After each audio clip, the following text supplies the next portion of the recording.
Good morning, everyone. Good morning. Good morning, everyone. Good morning. Thank you so much for being here.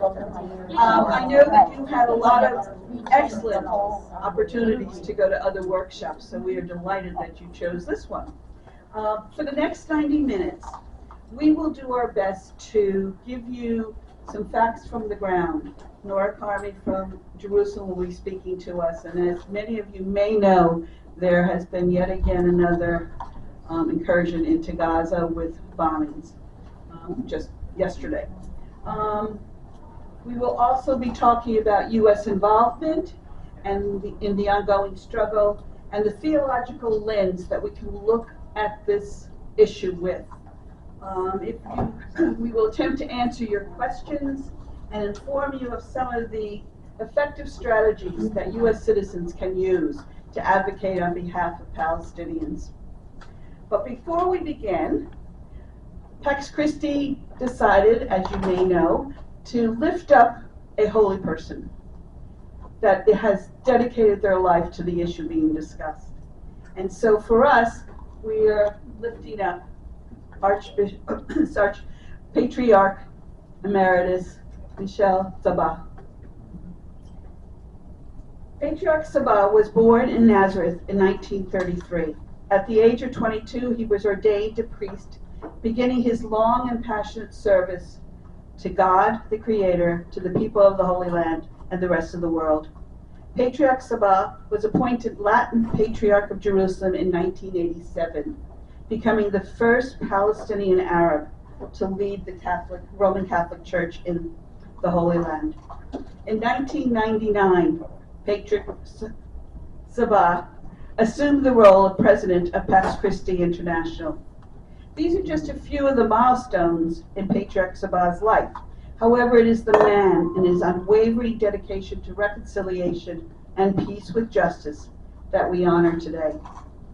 Archbishop Suhail Dawani, the recently retired Anglican Bishop of Jerusalem and the Middle East, spoke of Patriarch Sabah this way: "It is his integrity, his Job-like patience, and his highly skilled diplomacy in the affairs of the church and state.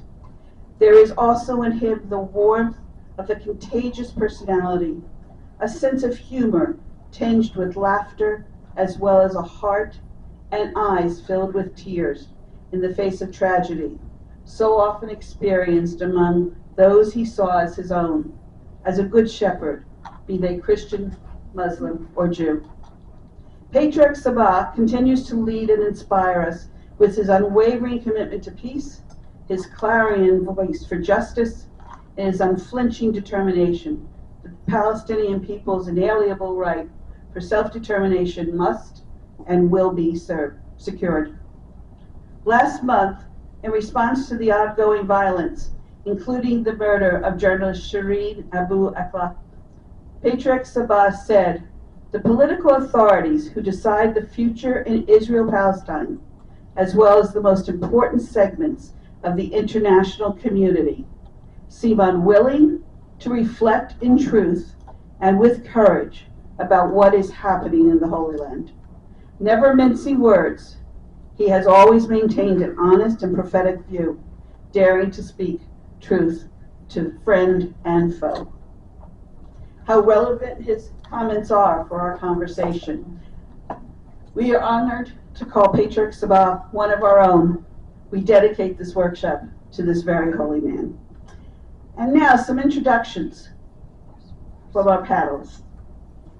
David Wildman serves as the main representative to the United Nations for Global Ministries of the United Methodist Church, focusing on Afghanistan and the Middle East. During the anti-apartheid movement, David was active on college campuses, promoting divestment campaigns. Throughout the 90s, he facilitated peace and justice seminars at the Church Center at the United Nations, the Church Center of the United Nations, and he helped to found in 2001 the U.S. campaign to end the Israeli occupation, which is now the U.S. Campaign for Palestinian Rights, and has served on its steering committee for 12 years. At the same time, he helped fund the United for Peace and Justice, David also served on the World Council of Churches Palestine Ecumenical Forum core group from 2007 to 2016. David has traveled regularly to Afghanistan since 2004 and continues to write and speak on Afghanistan, the Middle East, and other human rights issues. In 2010, he co-authored with Phyllis Bennis, Ending the U.S. War in Afghanistan, a primer. Today, he continues to be active in an ecumenical group of religious shareholders, seeking to end corporate complicity in Israel's military occupation and other systemic human rights violations. At present, he is the co-chair of the NGO Working Group on the Israeli-Palestine at the United Nations. We are colleagues, as is Marya. David holds both a Master of Divinity and a Master of Philosophy for his doctoral work in social ethics from Union Theological. Marya is a Palestinian whose family was born in Jerusalem. She is a lawyer who focuses on international human rights law and advocacy. Marya previously worked with Al-Haq, a human rights organization based in occupied Palestine territory, on topics including human rights, forcible transfer, business, and accountability. Marya has also worked with the International Commission of Jurists in Geneva and Cairo, and with other organizations in the Middle East region on issues related to human rights and refugees. She too is part of the NGO Working Group. And Farah, who was supposed to be here, unfortunately came down with a bad stomach flu. And so we are very fortunate that Jonathan Kuttab has very graciously accepted our invitation to join us. Jonathan is a human rights attorney, a member of the bar in Israel, Palestine, and New York, a founder of Al-Haq, Nonviolence International, Bethlehem Bible Society, and he is now the executive director of FASNA, the Friends of Abysalh North America. So with that, I'm going to turn it over to Nora, who is coming to us from Jerusalem to tell us about what is going on there. Nora, welcome. Good to see you. Thank you so much. I don't know if it was intentional that you chose today to speak about Palestine, because it is Hiroshima Day. It is the Feast of Transfiguration for you Catholics. And for us in the country, it is the second day of a deep war on Gaza. You wanted me to give you an update on the situation, and many of you, including Jonathan and David, know that I do not like to speak about the ugliness of what we are living day in, day out. And today, for those of you who will be hearing questions from my distinguished colleagues, I don't know how many of you are really interested in Palestine, Israel. How many of you have traveled to this region to follow in the footsteps of Jesus, but you have not seen the people? How many of you have blindly supported the state of Israel because you have read the Bible literally and you believe that they are the chosen people of God? How many of you, and I'm speaking to you Americans, have supported the injustice, the oppression that the state is imposing on others to be in accordance with your government, who have all supported the state of Israel for different reasons. Some of them coming from faith perspective biblically, others because of interests that your country also has. Many of you know that Israel in the Middle East is the one that has nuclear power, besides Iran. Okay. And many of you do not know what to do with the state that is not accountable to any kind of law, that can violate international law, that can violate the Geneva Conventions, the Rome Statutes, the International Court of Justice, name it all. And then you ask me, the Palestinian, a representative of Pax Christi, who has worked for over 40 years to see that we have some kind of genuine just peace for the peoples of this region, to tell you what is happening today. It's not easy for me. It's not easy for me to speak about that. But I thought that the only way I can reach you is by taking the title of our workshop today and asking you the questions from a justice point of view. And so I'm going to ask you, did you follow President Biden's trip to our region? What do you think about? I know David may tackle the problem. Okay. But really, I'm speaking as a Palestinian who has lived the whole trauma, drama, tragedy, Nakba from day one. I'll be 75 on Monday, so my whole life has been revolving around British mandate, refugee, Palestine, Jordan, the occupation of Israel. And I can assure you that in all stages where I worked as an international peacemaker, I was hopeful and maybe gullible enough to believe that yes, everybody wants to have peace in this land. In this land where peace was proclaimed, but we have not seen it at all. So I'm going to ask you today,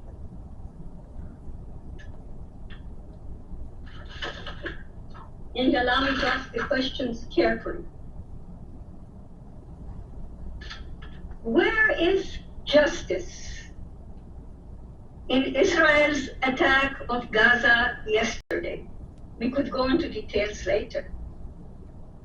Is it just that the state of Israel occupies over 80% of the land known historically as Palestine, including East Jerusalem, that there is an Israeli state, but until today there is no real Palestinian state? Is it just that blessed by the superpowers like your own country, Israel uses an oppressive system violating international laws, which sometimes your country also does, and other humanitarian laws? Is it just that illegal settlements, and believe me, not one settlement is legal, continue to sprout and spread in the West Bank and around Jerusalem, attacking Palestinian neighbors, uprooting olive trees, and destroying wells and orchards? How just is it that Israel clearly states that it is a democratic state, but at the same time proclaims that the state, the national law state, is for Jews alone? So even if I live here, I do not have the same rights because I'm not a Jew. And this is the only democracy of the Middle East, as some people would like to think. Why is it that the state of Israel, I'm not saying Israelis, I'm not saying Jews. Please be very careful how I use my words because I know what I'm saying. It can rightfully destroy villages. The Arab in the Negev has been destroyed 138 times. Homes are demolished in Jerusalem, in Israel proper. Environment is destroyed. There's administrative detention with no trial. War in any area, whether it is A, B, or C, as they wish to do. And the worst for me as a human person is when our children are killed, their corpses are not returned for a proper funeral and burial. This is the situation as it is today. The list is so long of those war crimes. And I'm only speaking of not from 48 when the country was taken over, but the 54 years of the occupation after 1967. Okay. The Palestinian Authority has minimal sovereign rule, and it is really sham. We cannot even call it a government as such. We can talk about that, but I'm not criticizing, I'm just trying to see where the weaknesses are, because then I'm going to ask the most important questions. Though we have raised demands, we have gone to the UN, we have gone to the International Court of Justice, we have signed so many international conventions. Yet, many countries among the sovereign powers try to ignore our presence. I remember one of our diplomats, a well-known ambassador, Abysalh, who always questioned, are we a lesser people? Is that why nobody wants to recognize us? And somebody else said, are the Palestinians the Jews of the Arab world? That is why the Arabs do not want to respect them, though they have contributed to building all the Arab world. I can go into the oppressive system more and more, but I don't want to take the time to speak about the horrible checkpoints, which you all know. And David always says, those checkpoints cripple the people. They actually do that. You cannot go in time to school, to work, to a funeral, to church, to a mosque, to a medical appointment.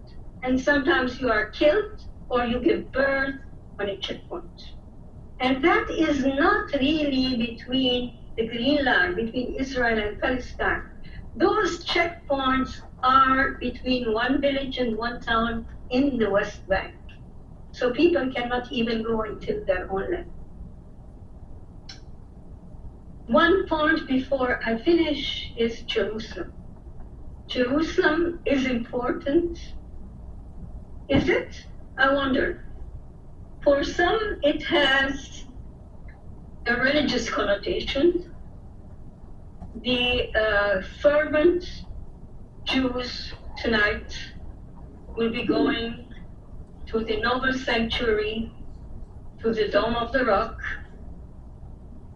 and many people think they would like to destroy that area and build a third temple. For me, Jerusalem is where I was born, where I grew up, where I met all of you people, where I had the chance to interact with human beings be they Muslims, Jews, Buddhists, atheists, but people who are and will remain human. And I think the whole importance of your topic about justice, if international law cannot be implemented, if our faith does not teach us how to respect and tolerate others, I think what we should remember is that we are all human beings, created in the same image. No matter who we are, no matter what color we are, no matter what faith we are. And I have learned as a Kairos person, because I did work with Kairos, whether it is from the Kairos document that addressed the whole logic of love, whether it was the cry for hope that went out and said, if we believe in God, how can we ignore the oppression against the Palestinians? And if we look at the latest dossier of Kairos that speaks about Israeli apartheid, and it's not only the Palestinians who have said that. Thank God for all the international bodies, and you know them all. Amnesty International, Jewish Voices for Peace, Human Rights Watch, all of them, who have said that today, without fear, we can use the word apartheid when speaking about what the state of Israel is doing. I know I have some friends, in fact, Christi said, we do not want to use the word. And I said, okay, use the Jewish word, use Hafradah if you want, but this is it. This is the discrimination. This is the way we treat each other unequally. And my South African friends say, and cry about it, they say it is much worse in what should have been the land for harmony, for reconciliation, and for love. I think I'm going to stop here, but when you ask questions, I can give you all the ugly details about detentions and so on. Why am I telling you all this? Because Israel would not have been able to do what it is doing without the moral, financial support of your country. So the ball is in your court at the moment. If America wants to remain a superpower, that is dependent on what your presidents want to do.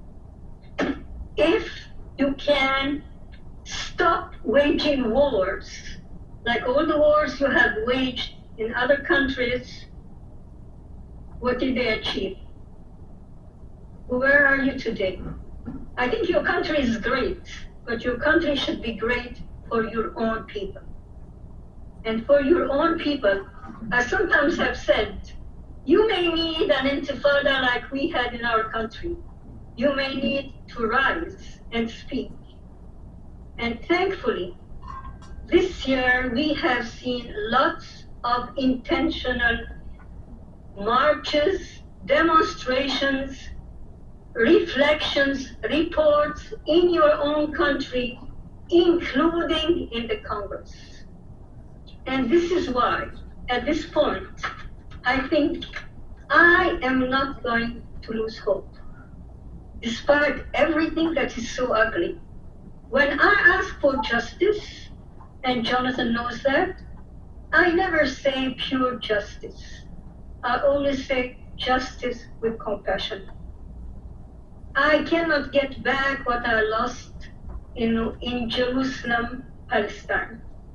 But I know that I can at least understand and respect the memory of what my heritage has given to me. And this is what I would like to share with you, with my children, with my grandchildren, and with the rest of the world. I know Jonathan and I have worked very closely. I've learned a lot from this great advocate and human rights person. as well as many of you who are there that I totally respect.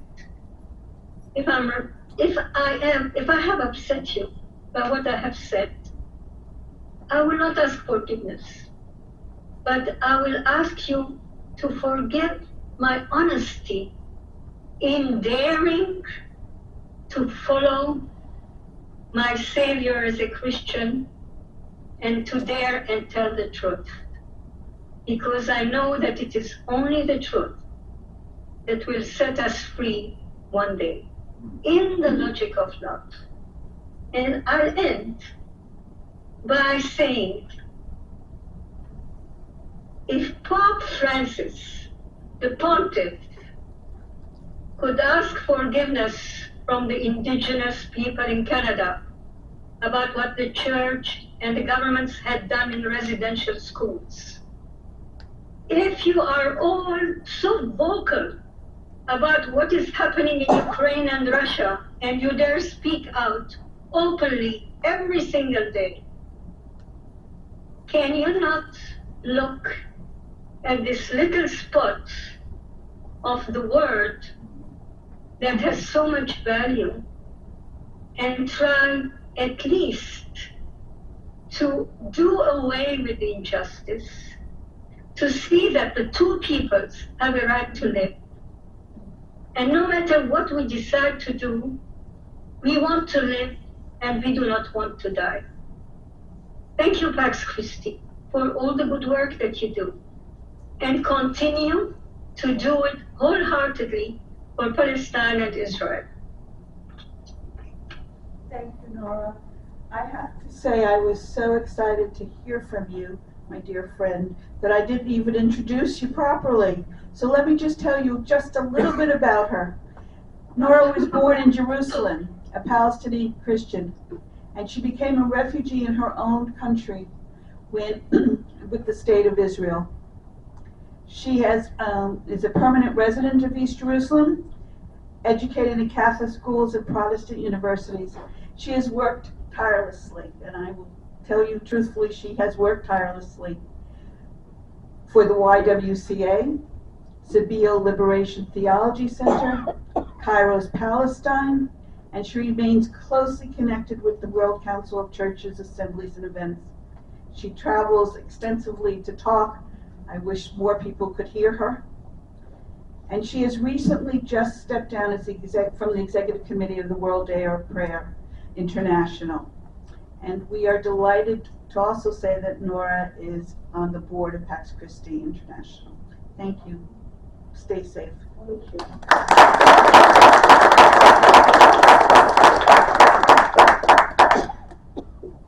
So now we wanted to ask a couple questions of the audience. How many people have been to Israel, Palestine?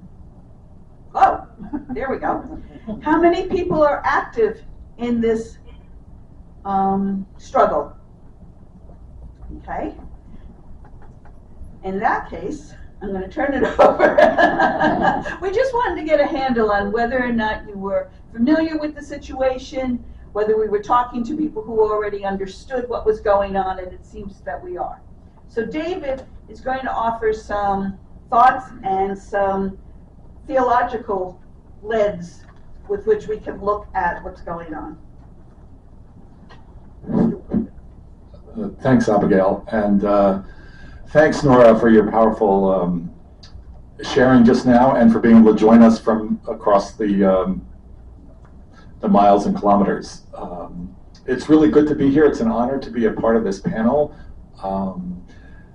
And so I want one more question to add to the questions that Abigail asked. It's like, has anybody in the room ever boycotted something? So there was something you were upset about, and does anybody participate? Okay, so like when we ask about boycott, divestment, and sanctions, which is a part of this movement, it's something we in churches have already done. It's, so why not stick with something that works? Whether it's joining farm workers in boycotting, or Rosa Parks in the civil rights movement boycotting buses.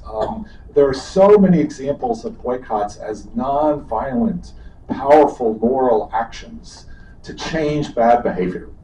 That's what it's all about. And there's a big movement to attack this freedom of speech and this expression of our moral conscience and these moral nonviolent actions.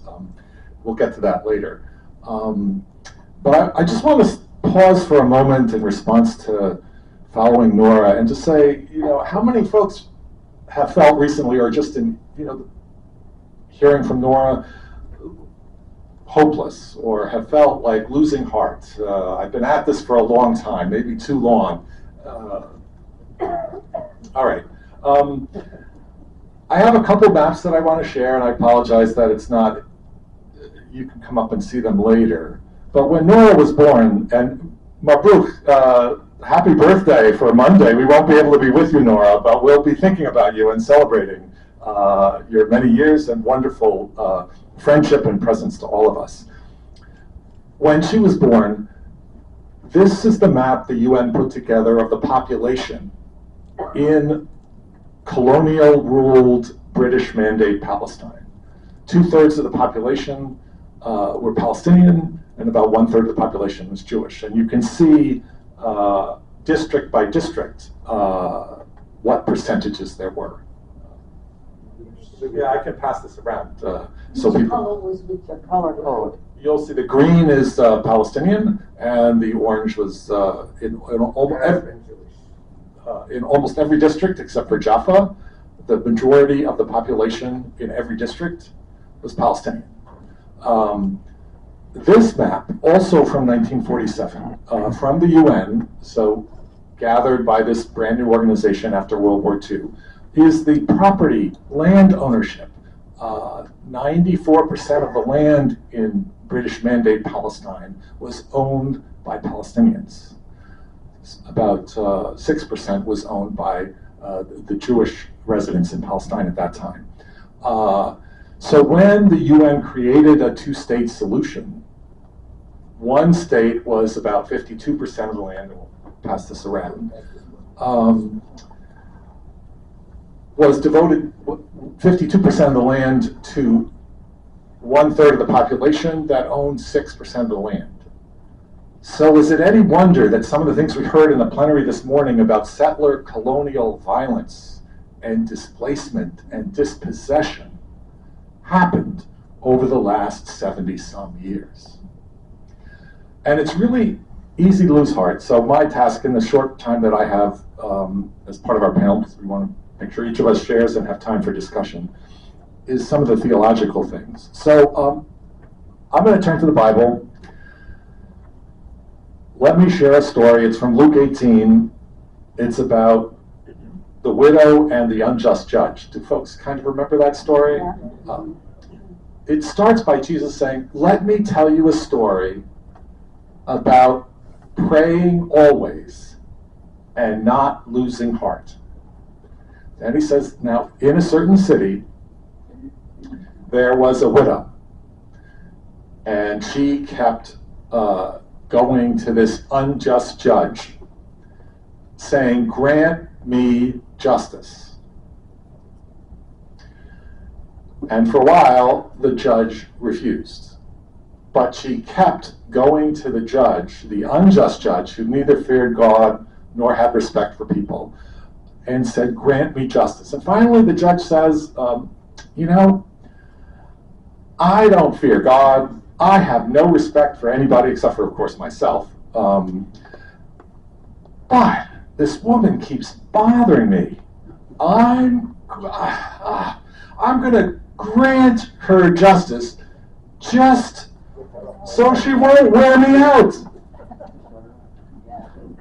Now, what's fascinating here is this unjust judge is not a nice guy, but Jesus was like, listen. He's telling the disciples, the good church folks, is like, listen to what the unjust judge says. Like, will not God listen and answer our prayers if we continue to demand justice? And yet, when God comes, will God find that kind of faith among us here today? I want to offer 3 lessons in Gaza today, where there's been at least a dozen killed just in the last 36 hours, but it's seen at least 4 wars in the last 12 years. Do you think there's a few widows? There's too many widows. And I've always asked, how did the widow's husband die? Maybe he was in the wrong place at the wrong time. Because the Romans did not have bombs, but they did target the whole community. Maybe he was in the insurrection. There was an armed insurrection going on, an armed resistance going on in first century Palestine. Maybe he was just pressed into service in the Roman military imperial empire and sent across the empire, and she just gets word that he died. Maybe he was working 20 hours a day on his fields and his neighbor's fields because his neighbor had already been killed and he dropped dead from a heart attack. We don't know, but in a context of prolonged military occupation and of settler colonial dispossession of the land, it's no accident that there are too many widows. And yet, Jesus lifts up the widow as the model, not just as like we have to take care of the widows. So how much of the international community watch the news? Folks, it's like we have to be concerned about the people of Gaza. Jesus lifts up the widows to say, this is the model of discipleship and faithful action in our time. So let's turn to the widows. We in the church needs to listen to Palestinians as those who've suffered and lost the most, to find our faithfulness of how to be faithful in our journey with God and with our neighbors today. And the second lesson is, did the judge, I love this story about the judge, did he convert? He suddenly had this moment of, oh my God, I've done terrible things, and let me come to the Lord, and I'm going to follow Jesus from now on. Does the judge convert? No, he's pretty clear about his injustice and proud of it, but he changes his behavior. So friends, we can learn from Palestinians, and we can join with Palestinians in a ministry of erosion. We just need to wear out the powerful. Just wear them out. The Zionist lobby here in the United States, just wear them out. The cowardly members of Congress who just won't stand up for children or stand up for minor things, wear them out. Just wear and leave to God their souls. We trust that God is still at work too. Our task, what God has called us to do, is that ministry of erosion wherever we see injustice and violence. No, they've seen The third lesson is the widow finds a way to challenge this violence and injustice of the judge, not through armed struggle, not through a variety of other, but through a nonviolent confrontation, face to face. And in first century Palestine, the judges would have been the village elders who would be at the gate of the city or the village.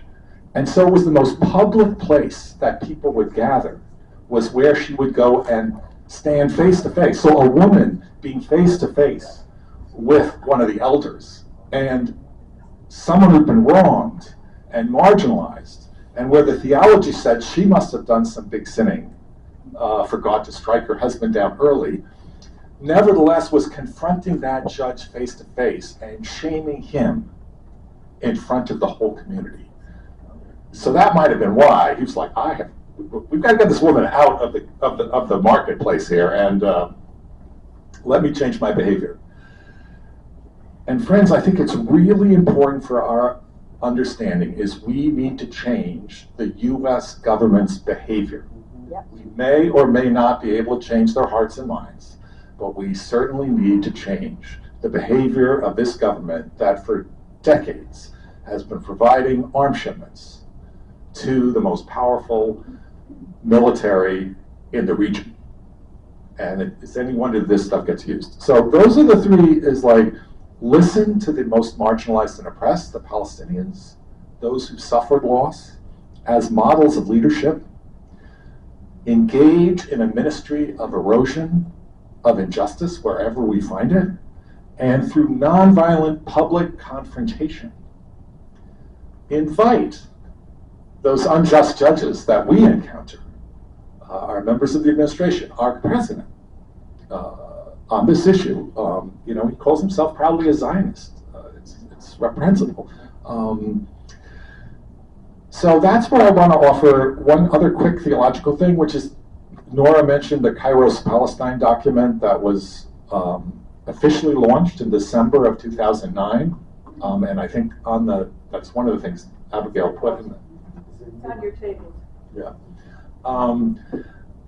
It's a wonderful document that was put together by Palestinians from all of the different, about 25 Palestinian authors, all of the different communions, so Catholic, Orthodox, Eastern Orthodox, Protestant, all came together to put together this powerful witness that built upon the lessons and experience of the Kairos document that was done by South African Christians in 1985 in the depths of apartheid.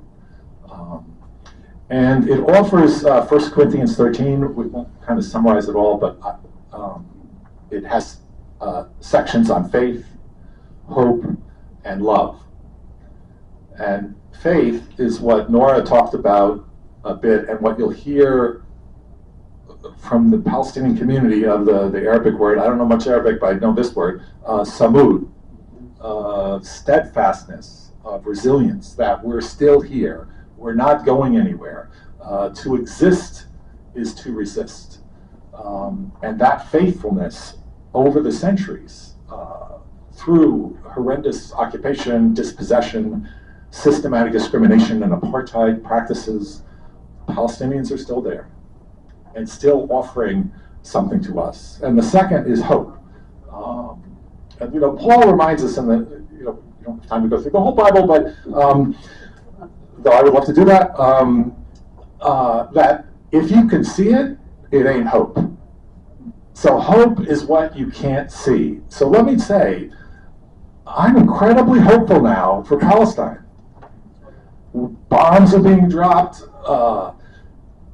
Palestinians are being detained without trial, companies are still doing business there, the U.S. government is trying to, the U.S. Congress will, in the coming days, probably look at how can they add a little more money for weapons for Israel. Terrible. There is no signs of hope. But hope is that conviction that God is not finished with the situation, with the suffering, with the injustice, and neither can we. That we can join God. How dare we give up if God has not yet given up? And the Kairos Palestine document lifts that up, of this hope of the Palestinian people. And the final section is on love, which is the nonviolent action. And so the chance for us to be like the widow, to join with Palestinians, is to take on the actions of boycott, divestment, and sanctions. And I can say more about that later, but just that these are nonviolent moral actions to challenge companies. And we've had some victories of companies like Pillsbury recently pulled out, sold their involvement in a factory in the settlements in the West Bank. It has not ended the suffering on the ground, but it has shown that that company is willing to respond to pressures like the widows to say, change your behavior. And all of it is about changing bad behavior. The bad behavior of companies, the bad behavior of settlers, the bad behavior of a state that is using violence to seize land and discriminate and dispossess. So I think that nonviolent, also it's like, I would help urge us to stay on message, and this is the last piece, and then I'll turn it to my next, are you going next? Okay, good. We need to stay on message, like the widow. the widow was probably vilified. We don't have the full conversation, but can you imagine, like, the judge is like, well, how dare you speak? And she's like, no, grant me justice. It's like, well, you're not the right person. You need a lawyer to be here. Grant me justice. And every moment she stayed on message. So churches, Pax Christi, activists who take up boycott, divestment, and sanctions, who name Israeli discrimination and the practices that Nora outlined as apartheid, you will be attacked as anti-Semitic. Yes. Stay on message. Grant Palestinians justice. Stop the violence of military aid in our name, because that's happening with our tax dollars. And I really can't stress that enough. We got to practice at that, and that's the Ministry of Erosion did not, like the Grand Canyon, didn't show up overnight. Justice, sadly, does not show up. We want, like, I go to my phone, and it's like we want instant messages, instant solutions. But I invite us to really take on that image of erosion, that it's going to be repeatedly doing the same thing. Boycott, boycott, boycott. Divest, divest, divest. Sanction, sanction. Keep at it. Stay on message. Keep at the work. And don't keep your light under a bushel. That is not helpful unless it's a thunderstorm. Put it out in the public. Begin to start sharing with your neighbors, and don't be worried about being attacked. Just say, thank you for noticing the nonviolent moral work of widows from before, of our Palestinian sisters and brothers, and of the work that we're joining as well, to work for justice that will finally come for all in Palestine and Israel. Thanks.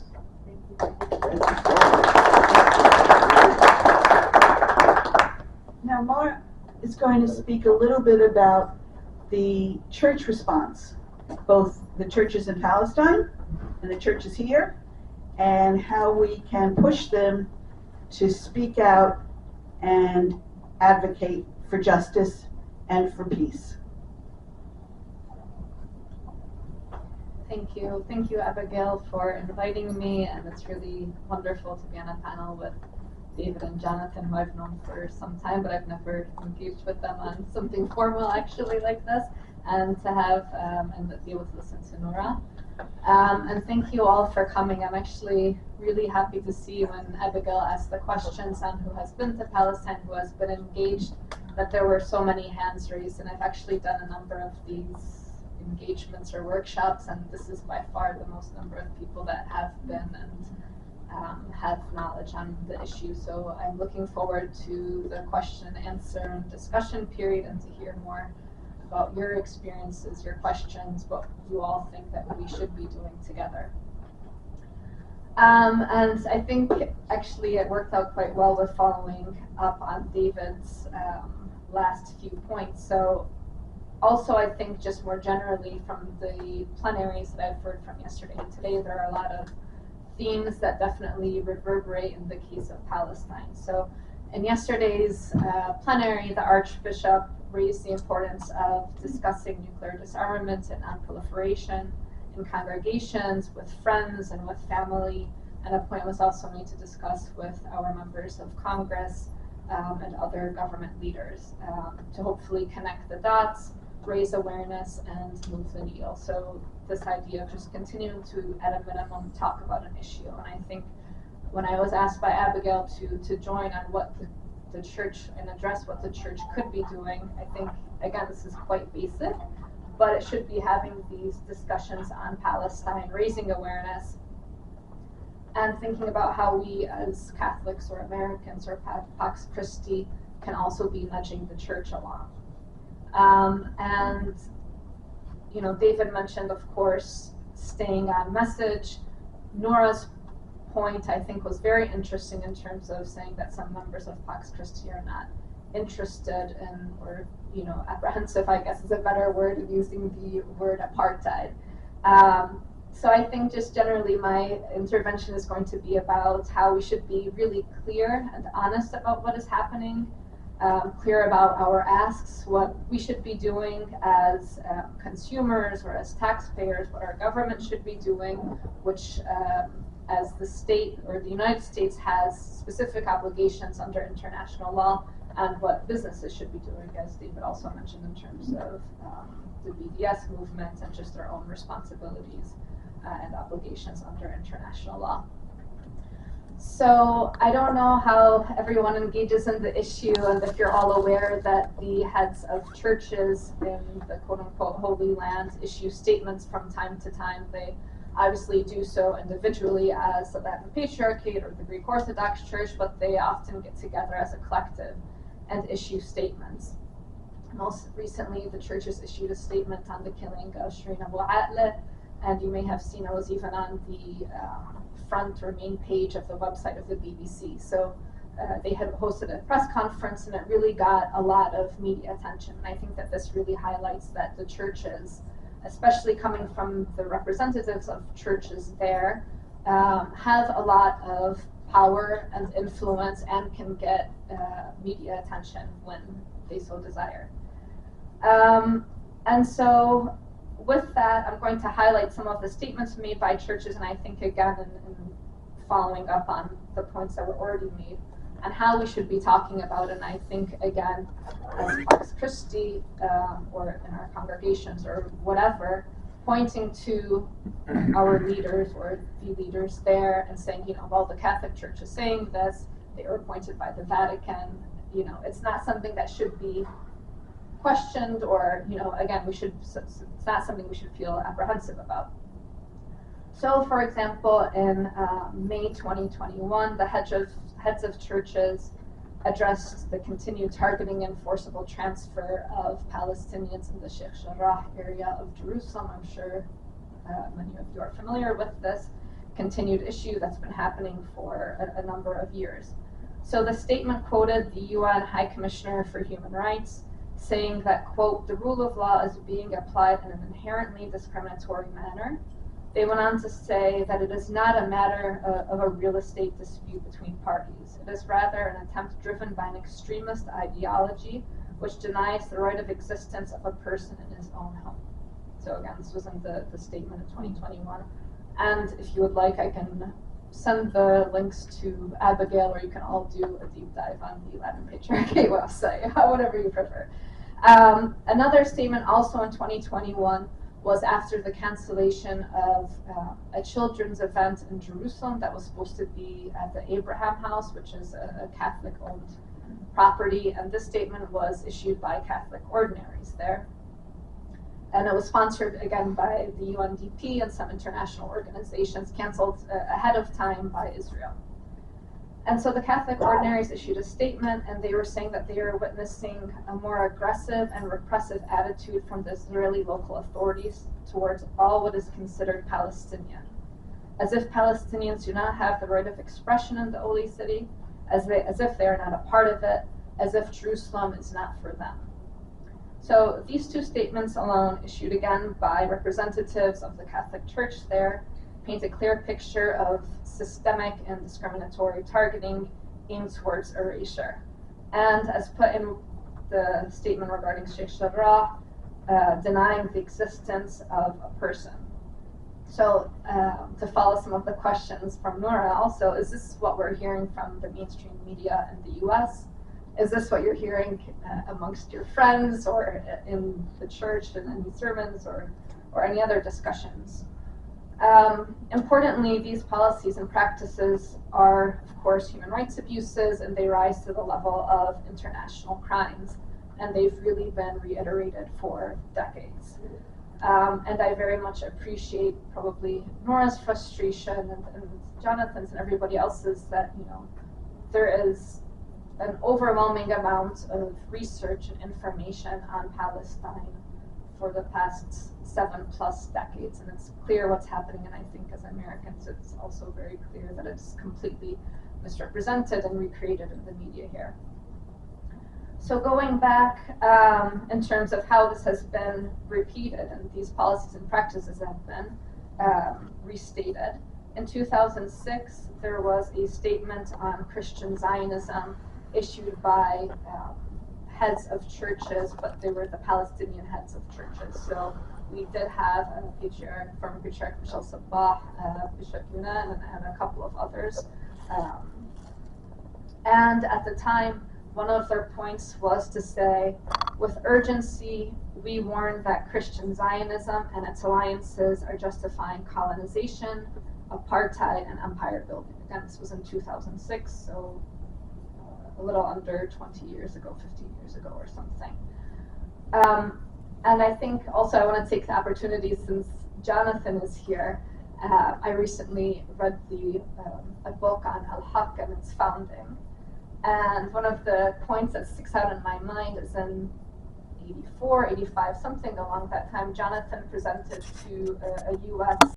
be discounting Palestinian voices and just finally realizing, because an international organization is saying it, that it's okay. We should all feel, that we should be listening to the people on the ground that are experiencing these policies. And so, yeah, again, we should feel confident in using this kind of language. And I think also, in terms of what the church should be doing, I don't want to be painting really an overly rosy picture of these statements by heads of churches. Some of them are really also infuriating and frustrating, and you're just like, they're really trying to mince words and be light on their language.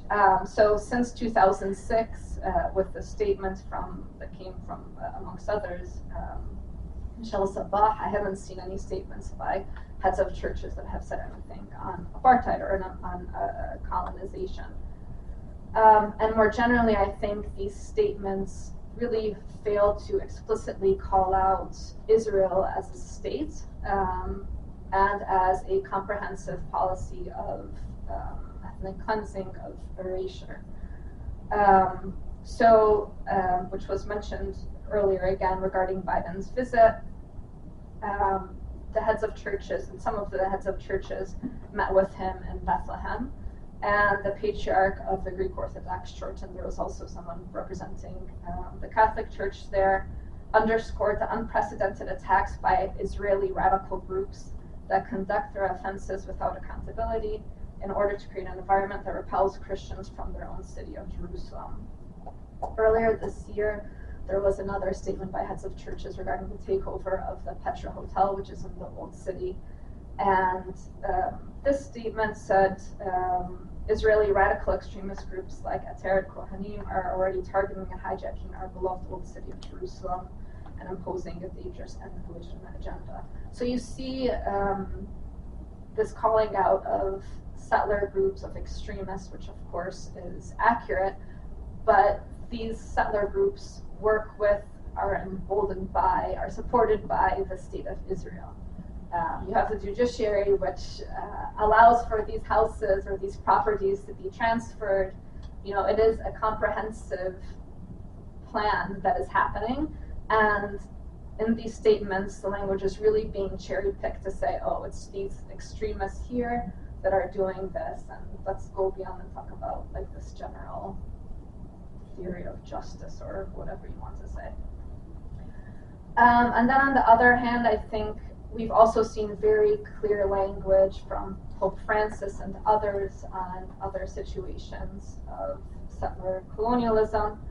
And in Pope Francis's recent trip to Canada, he called it genocide, of course, and also framed the issues and the taking of Indigenous children and all of these other things as part of this larger colonial mentality. And that's something that I really feel that there is a complete absence of using that language in the church. And so I think we all should be saying, as Nora said regarding Ukraine, if we want to talk about these issues, let's talk about them in a factual way and in a way that we're not, again, just choosing one context where we think like, okay, it's nice and it's easy and it's acceptable for us to be using these phrases to describe it in this way when it actually fits across the board, whether that's occupation, colonialism, genocide. And I think since David pulled out those maps prior to or during the plan of partition. I think it's also something, and again, I'm not a historian by any means, but to think about the Catholic Church's own role in the colonization of Palestine. And so during these discussions of Resolution 181, for example, and this is in The Ethnic Cleansing of Palestine by Ilan Pavdi, I think you can find more information about that. There's the fact that some Catholic states, including France and Italy and the Vatican, were really pushing for Jerusalem to be an international city. So not only is this split of a settler group coming in and being allowed to take in this partition plan half of the country, but also this idea that a city can just all of a sudden be plucked out and made international because these foreign powers want to have access to their holy sites. And yeah, I think just very quickly on my second point, I don't know how much time. I think we're getting close. Okay. Yeah, I was again really happy to see so many people raise their hands regarding having been in Palestine, and one of the issues that I like to discuss and also do research on is the issue of tourism. So I think just very quickly,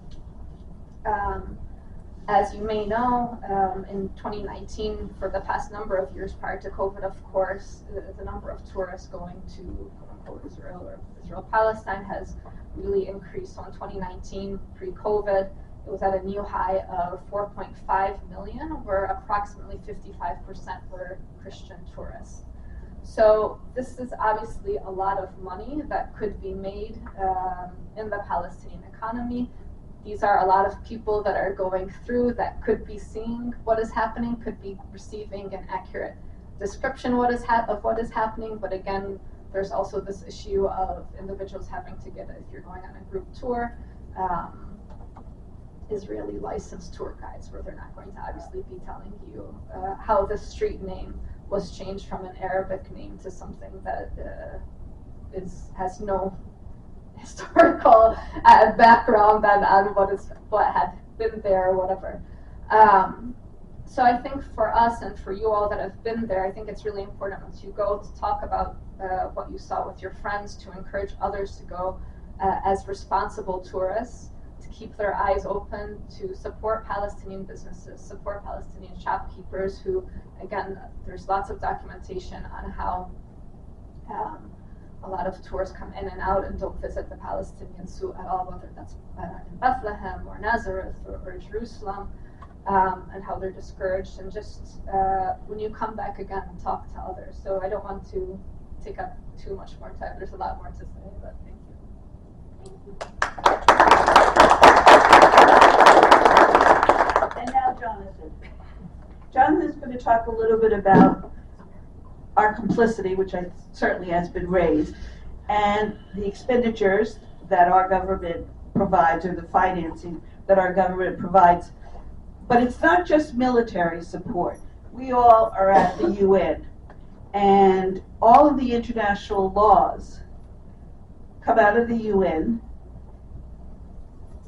but the US always blocks any kind of resolution that criticizes Israel. Right. We are its biggest protector Right. in an international body where anything can get done in the Security Council. So it's just not finances. And it's also the media, obviously. And one thing that's been sticky in my craw is every time that they talk about the fact that Russian prisons or Russian people that have been tried in Russia, only 99% are convicted. Guess what?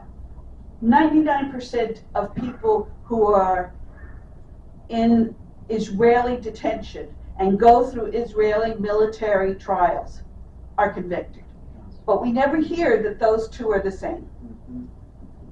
So that's a perfect example of how we are so unbalanced in how we tell people about what's going on in Israel. So Jonathan, I'm sorry for taking time on you. No, I realize that time is very, very short, and I would really like to have some discussion since everybody here seems to know about the situation. I just wanted to try and give something different, something new, something additional. You are right, we are at a point of crisis. There is something different now. What is different is that the other side feels that they've won, that there is no more problem. There is no need to even talk to Abbas. There is no need to even worry about the Palestinian question. We have the Abrahamic records, we can make peace with the Arab world or normalization, if not peace, and we don't have to talk about the Palestinians or the Palestinian questions. That the two-state solution, which was touted for a long time as being the Holy Grail, is no longer relevant, but it's a useful alibi for us not to talk about the situation. Well, of course, once they get the state, all this will be resolved. There is not going to be a two-state solution. There is not going to be a Palestinian state in the West Bank, Gaza, with Jerusalem and Israel. It's not going to happen. There is now a recognition that the present situation, at least as far as the other side is concerned, is a permanent situation. We can, in fact, control all of the land. We don't have to give back anything. We decide how much out of the West Bank we will allow the Palestinians to have. And forget about Area C, that's ours already. Whether we annex it outright or not, it's ours. We will do what we want. It's no longer settlements take a piece of land and put a fence around it and say this is for Jews only. Now they have what's called shepherding settlements, where shepherd societies of the settlers have their flocks roam throughout Area C and kick out any Palestinians or farmers who are there, because this is all ours. There is no longer even the Oslo Agreement that gives Palestinians some rights. There is no longer even the Palestinian Authority as a nascent state in the making. It's not. They are there to serve us, and if they don't serve us enough, we will control them, we will cut out their money, we will cut out their access, we will not even allow them to move around within the occupied territories without permission from us. They are our servants. And Gaza, forget about Gaza. Not only is it an open-air prison, but we can always go in whenever we want to and bomb as much as we want to. Nobody can go in and out of there without our permission. We are in control. It's a permanent situation. And not only is it Israel is like an Israeli state and the West Bank is a disputed state. No, all of it is ours throughout Israel, whether it's in Negev, in the Galilee, or anywhere else. This is for Jews only, and we're open about it, and we're not even pretending anymore. In this country, it has now reached the point where we don't even have to talk about the Palestinian situation. In fact, we will criminalize anybody who supports Palestinians. How do we do that? First, we pass anti-BDS legislation. Yep. Then we create a new definition, the IHRA definition of what constitutes anti-Semitism, and label any advocacy for Palestinians to be anti-Semitic and therefore beyond the pale. And we will get progressive people to support the IHRA definition, and that becomes the law. And international law means nothing. In fact, the International Criminal Court itself, we will punish the judges and the prosecutors. We are in control. We don't even care about public opinion anymore, because we can control those who are in charge of making public opinion. I used to speak in different places and somebody would get up and challenge me. Doesn't happen anymore. Instead, what happens is they try to get me disinvited Yeah. or prevented from speaking. Yep. Or if I speak, the local papers or television will not report on it. Because they now feel that it's now a question of power. It's no longer a question of sympathy. We don't care if there is sympathy. You know, it's something that's really interesting, that right now what gives you despair is what should give you hope. Now everybody knows Israel uses torture. Now everybody knows Israel is racist. Now everybody knows, but does not dare to say, that it is apartheid, that it discriminates, that it does not provide rights for the Palestinians, that it does not provide democracy.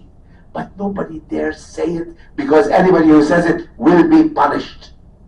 Will be punished. Will be criminalized. Will lose their job, their reputation, their position in the university. They will be made a pariah. They are nasty. They are terrible.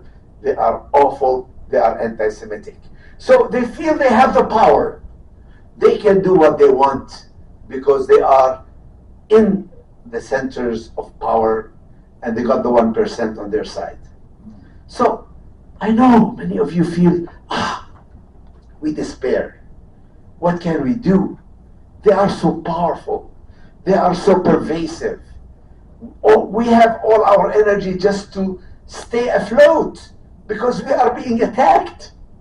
Whatever energy we have to try and use it all to show everybody that we're not anti-Semitic. We're not full of hate. We're not the nasty guys. We're not the terrible guys. So we lose all our energy in trying to just stay afloat. This is where I love what you were saying. We need to stay on message. We need to stay consistent and persistent. We don't give up hope. We don't accept the alternative reality that they are presenting. We still believe in God. He is ultimately in charge. And we try to be faithful to what we really need to be faithful about. And it is interesting because this country, you talk about the complicity, that's my supposed topic. Complicity, yes, this country is definitely complicit. Not only in providing money, as you said, weapons, as you said, political alliances, as you said, but most importantly, protection from international law, from public opinion, from the possibility of fear of a future war. Because right now, they are in charge. They are not worried. They're not afraid of Iran. Your father, this is they really pretend. They're not afraid of anything. They use their power and they feel that they are in control. And we who believe that God is in control, that He is ultimately the determiner of things. In Arabic we say the darkest hour of the night is the hour just before the dawn. And we are very close. We are there. We are there. The fact that it is well known now, the fact that in the Democratic Party today, the rank and file are clear that the leadership is way too pro-Israeli than the rank and file are. They realize they've lost the battle for the hearts and minds of people. The time when Israel used to count on sympathy, on really feeling that they are the poor guys, the victims, is no longer. Now they are the ones in power and they force their will rather than seek the support of people. They demand and impose it. And I think we have to maintain, to keep the faith. And we have to stay on message. And we have to be persistent. And we have to speak the truth. And there has to be the element of love. Because now we're no longer just seeking a tiny Palestinian state in 22% of Palestine. Now we want justice. Now we want equality. Now we want a law that applies to everybody equally. Now we want recognition of our rights in all of Palestine. not exclusively ours, but to be shared on the basis of equality and democracy in all of Palestine. I wrote a little book called Beyond the Two-State Solution. There's copies down there available at the book, and if you want to download it, you can download it for free on the Nonviolence International website, where I say there is not going to be a two-state solution anymore. That's gone. That train has left the station. It's not going to happen. So what do you do now? Do you have apartheid, which everybody knows is what is, or do you have democracy and equality? Is Israel going to be treated the same as everybody else, or is it going to be unique, special? The rules that apply to the rest of humanity don't apply to it. You know, sometimes they tell you, oh, why is Israel being singled out? It's not.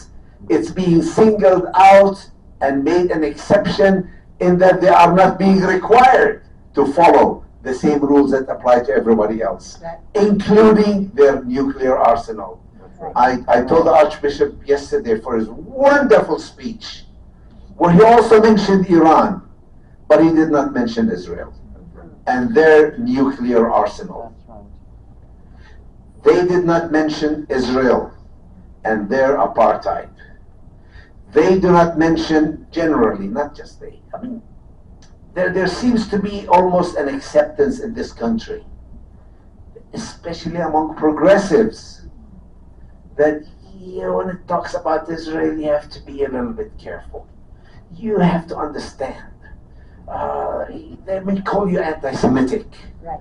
They may charge us with, and now they have a new definition, and we really don't want to get into trouble. Stay on message. Get into trouble. Insist on equality. Use the same criteria for everybody equally. If sports and politics don't mix, which is what we were told all this time until the Ukraine war came, and then all of a sudden everybody is very interested in boycotts, everybody is very interested in using sports to make sure that Russia gets punished for invading Ukraine.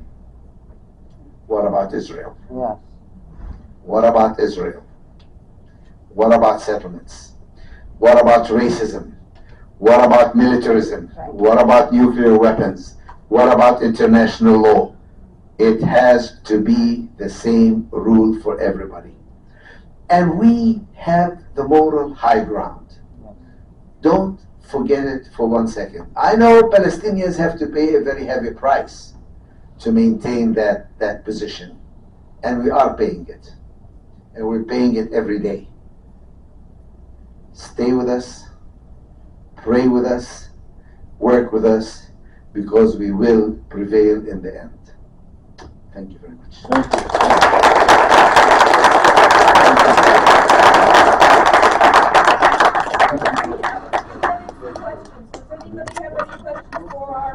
I need to know the names of each of them. Okay, go ahead, Jonathan. Jonathan Kuttab. And want to give your pasta? Yes, fosna.org. Here's my card.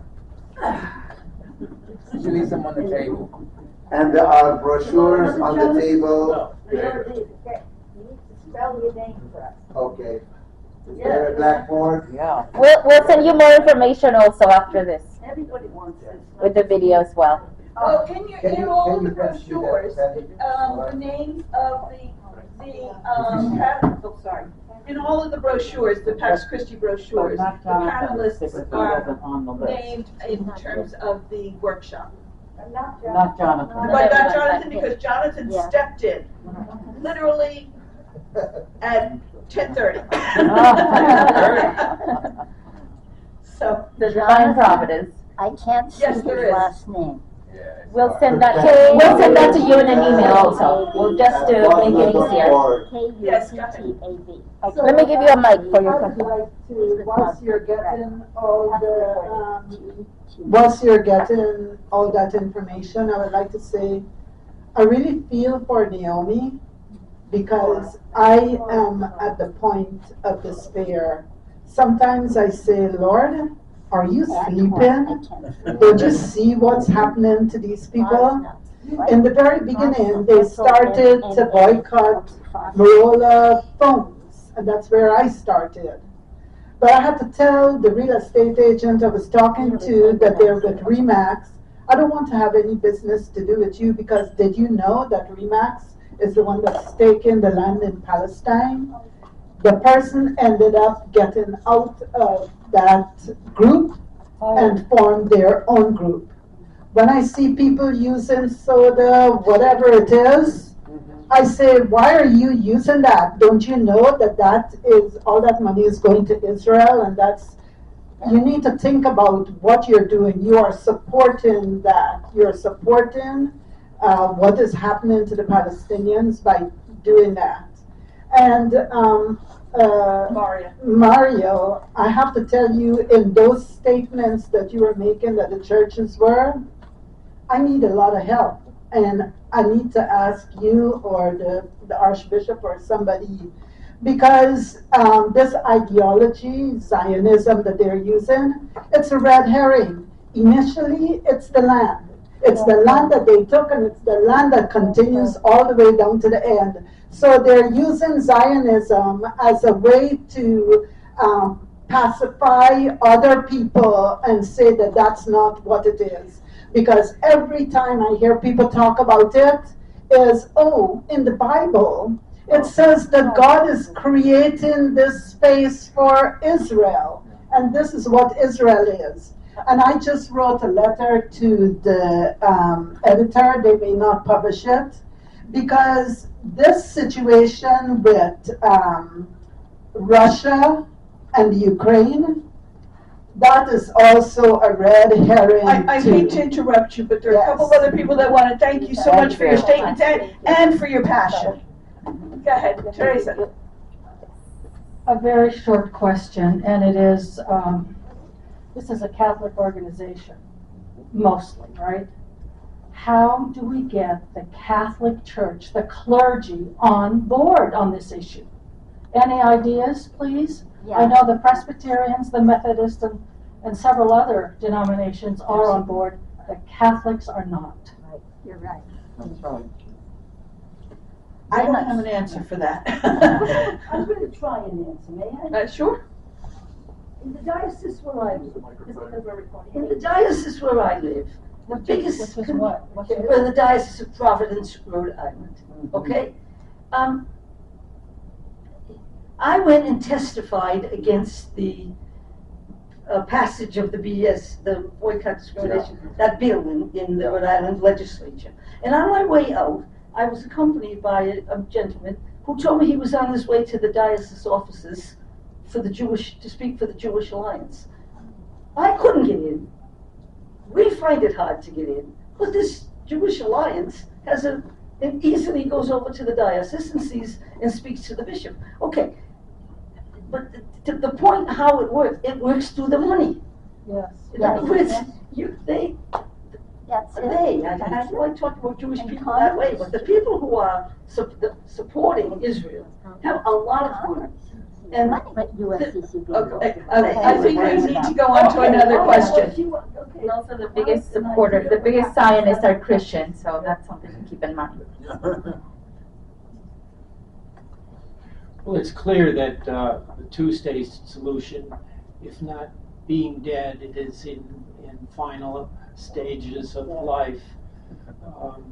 The Israelis can outlast the Palestinians. They have all the resources, and that's the history of colonialism. The colonial powers always outlast the indigenous powers in terms of being able to maintain their power.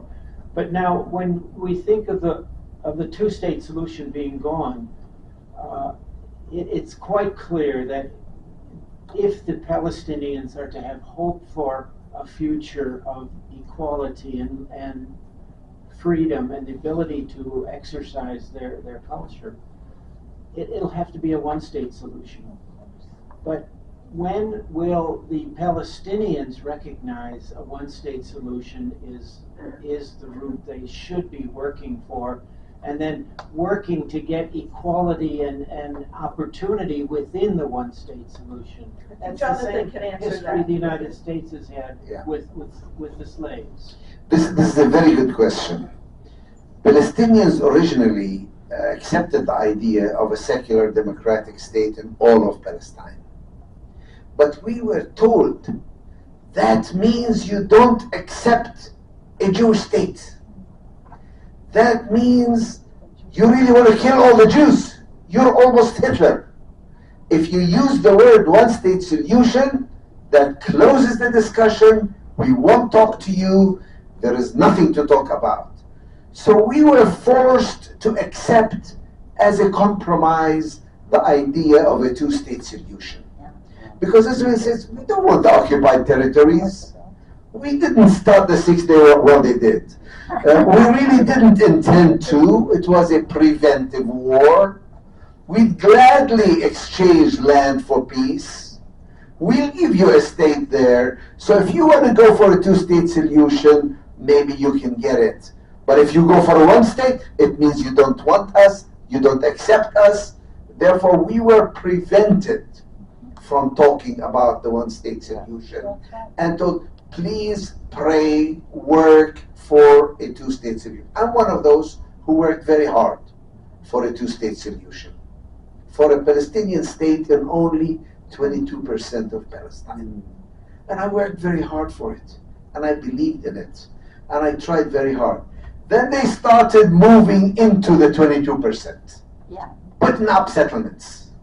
Not only putting up settlements, today there are 700,000 Jews in the 22%, in the area that's supposed to be a Palestinian state. They now are connected to each other by a separate system of roads.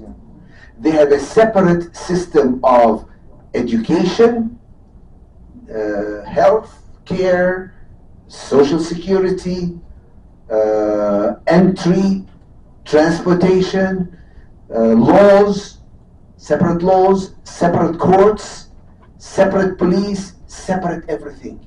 This is apartheid. Now it's become 700,000. It's irreversible. Now I'm saying it's no longer going to happen. Two-state solution is not going to happen. Therefore, we go to the one-state solution. Palestinians have no problem with the one-state solution. We were beaten into not talking about it. We were prevented from talking about one state. We were told, if you talk one state, it means you don't accept a Jewish state, it means you're evil, it means you're like Hitler. You want to kill us all. I now want to make clear that when we talk about one state, we're talking about full equality. Not getting rid of the Jews, but asking for the same rights as Jews in all of Palestine. And that's a huge thing for Palestinians to say. And you're right, it's hard because the Palestinian Authority, which was created to serve the occupation, is basically saying, yeah, we want two states because we want to create a Palestinian state with Jerusalem as its capital. It's nonsense. It's not going to happen. We need equality. Okay, I think we have one more question. Yes. I think there's a microphone. There's a. Yeah, I was going to ask you to comment on resisting the adoption of that IHRA definition of anti-Semitism. I live in Montgomery County, Maryland. Less than 2 weeks ago, our county council was going to vote to adopt this resolution, but many of us wrote to them and they put off that vote. And we explained that it's basically, it conflates criticism of Israel as being anti-Semitic. Correct. So, do you know more than I do about how that might be? Christi just adopted it, and Arlington County has adopted it. This month. Yeah, But there are ways to fight it. They play a game.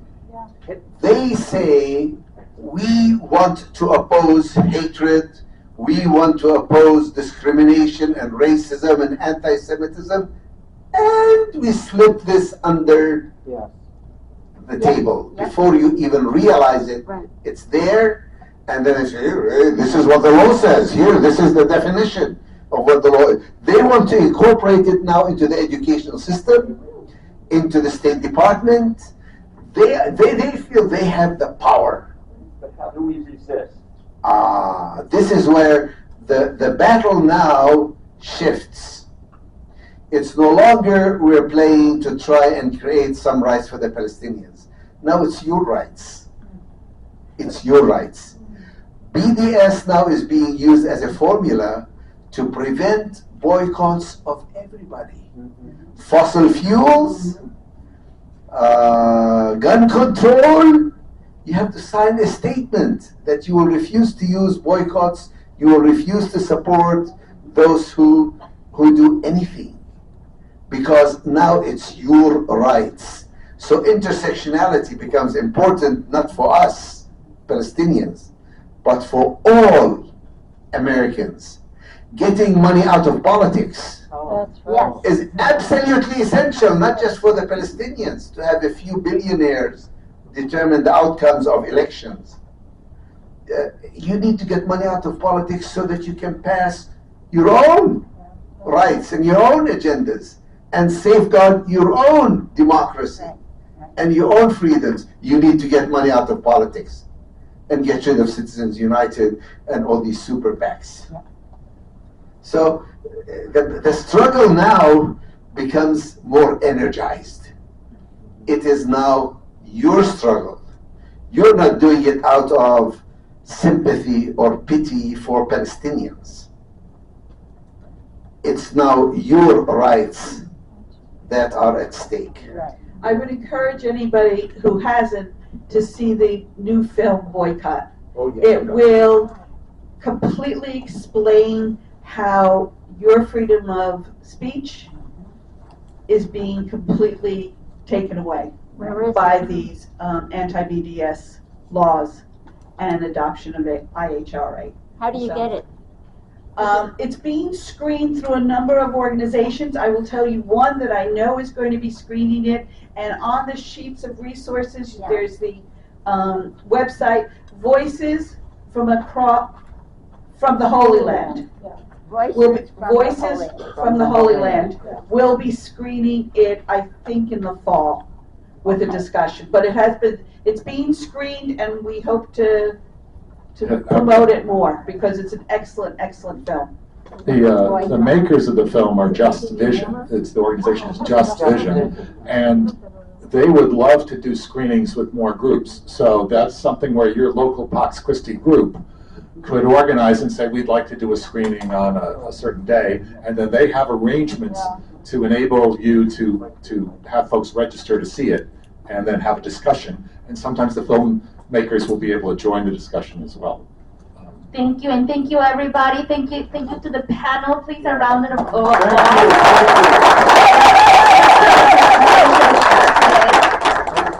And I hope everybody stand with you all the way.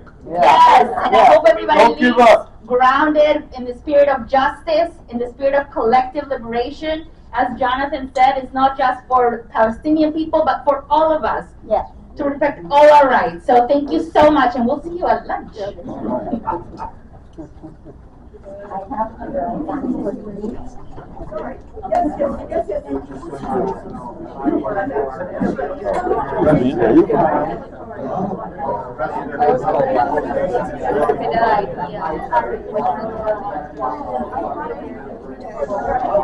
was great to meet you. Susan Kieran! Hello! I didn't realize you were here. I came just for today. How are you doing? Very good. Now, how's your chapter doing?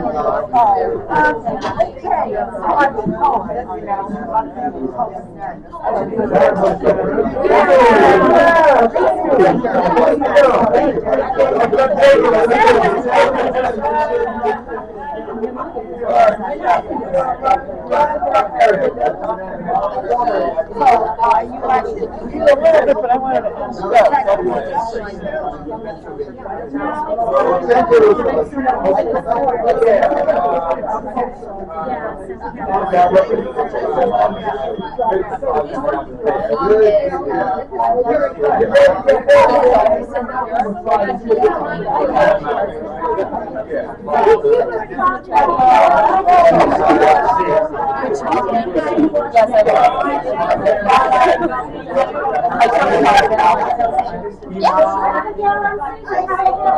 I know I'm